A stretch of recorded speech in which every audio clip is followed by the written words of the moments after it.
বললে বললে ওই সাবা সাবা। কারণটা কি জানেন? কারণটা হইলো যে প্রথম বইয়ের অনুমতি ছাড়াই আরেকটা বিয়ে করার অনুমতি পাস হয়ে গেছে গা। হা হা হা, খুশি সীমা নাই। কিভাবে বুঝলাম জানেন নাকি? 7টার পরে ঘরের বউ 10 বার করে ফোন দিব, তুমি কই কি করতেছ, তুমি কই কি করতেছ। গত 3-4 দিন যাবত জিদ করেই রাতের 9টা পর্যন্ত মনে করেন যে বন্ধু বান্ধবের সাথে আড্ডা দেই। ও মা, বউ দিই ফোন দেয় না। হঠাৎ করে আমি নিজেই চমকে উঠলাম, কি রে বউ ফোন দেয় না কে?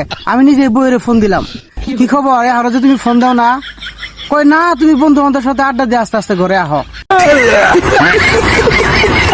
কারণটা কি জানেন? ওই যে অনুমতি ছাড়াই আরেক বিয়ে। তারপরে মনে করেন যে বাড়িতে আহি খুব রাজার হালে, একেবারে বুক সিনা ফুলে, কোনো টেনশন নাই। হঠাৎ করে বন্ধু বান্ধবের সাথে প্ল্যানিং করলাম যে বিয়ে যে কবে করলাম, করার পরে কোনো দিন কোনো জায়গায় বেড়াবার যাইতে পারলাম না। জেন্তি যাই বউ খালি পিছ নিব, জেন্তি যাই বউ খালি পিছ নিব। সুযোগ পায় বিয়ের পরে বন্ধু বান্ধবের লোকে কোনো জায়গায় ঘুরতে যাইতে পারি না, জেনি যাই খালি পাস নেয়। পরে বন্ধু বান্ধবের সাথে প্ল্যানিং করে 4 দিনের জন্য ভ্রমণে বাইরেছি বেড়াইতে। বউ কয় কই যাও? বউয়ের গেলাম যে কোন যাবো, তোমার কি বলে যাইতে হবে? পাওয়ারই আলাদা। কারণ কি, ওই যে অনুমতি ছাড়া 2 বিয়ে। যে মানুষ 7:30টার মধ্যে ঘরে না ঢুকলে 1000 ফোন দিত, আর 4 দিনের জন্য বেড়াবার গেছি, এর মধ্যে 4 বার ফোন দিছে। ফোন দেওয়ার সাথে সাথে আমি কইতেছি কি হয়েছে? বউ কই না কিছু হয় নাই তো, জেনে যাও, খাওন ঠাউন ঠিক মতো খায়, শরীরের প্রতি যত্ন নিও। সুখের সীমা নাই।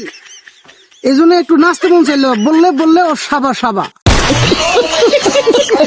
হঠাৎ করে রাতের 9টার দিকে মোবাইল দেখতেছি, দেখতে দেখতে এক সংবাদ সামনে এলো যে নিজ হাতে স্বামীর টুনটুনি কাইটে নিয়ে গেছে। এটা শুনে নিজের মনটা আর মুখটা একবার চুপসে কালাসি হয়ে গেল। তাহলে কোন নিজের বউ যদি রাইতে টুনটুনি কাইটে দেয় এবং কাইটে নিয়ে পালায়, এরকম করে যদি টুনটুনি কাইটে নিজের বউ পালায়, তাইলে স্থানীয়রা মনে করেন যে ধরে ধরে ডাক্তারখানা নিয়ে গেল, চিকিৎসকের আমার ভালো করলো, তাহলে এই দেহের কি দাম আছে?